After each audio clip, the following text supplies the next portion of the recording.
Chaque âme goûtera à la mort, mais toutes ne la goûteront pas de la même manière. Assalamu alaikum, j'espère que vous allez bien. Pour certains, ce moment sera une paix infinie. Pour d'autres, un supplice sans fin.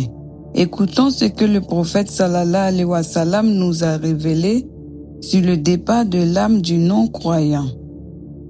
Quand l'heure arrive, aucune âme ne peut la repousser. C'est le moment que tout être humain redoute, celui où l'âme quitte le corps. Mais comment se déroule ce moment? Pour celui qui a renié Allah, le prophète sallallahu alayhi wa sallam nous a décrit cette scène dans des détails bouleversants.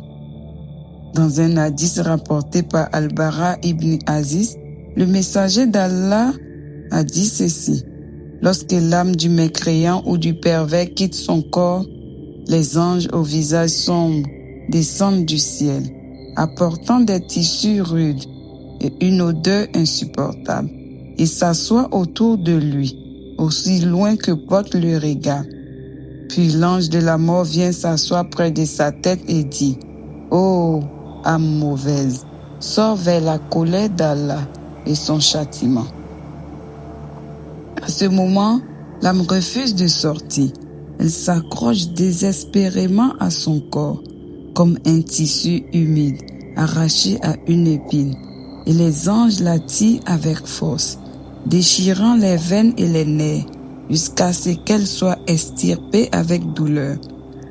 Allah nous informe dans le noble Coran: si tu voyais les injustes au moment de la mort, les anges leur tendant les mains, lâchez vos âmes.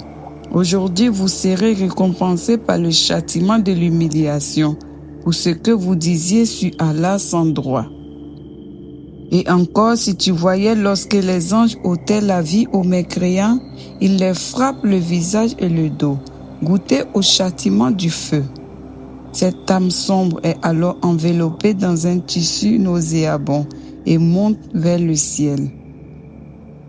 Mais à chaque ciel où elle passe, les anges demandent: quelle est cette âme mauvaise?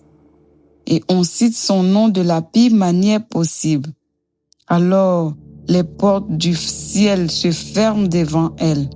Allah nous informe dans le Coran: les portes du ciel ne leur seront point ouvertes, et ils n'entreront pas au paradis jusqu'à ce qu'un chameau pénètre dans le chat d'une aiguille. Puis cette âme est rejetée, jetée du ciel vers la terre.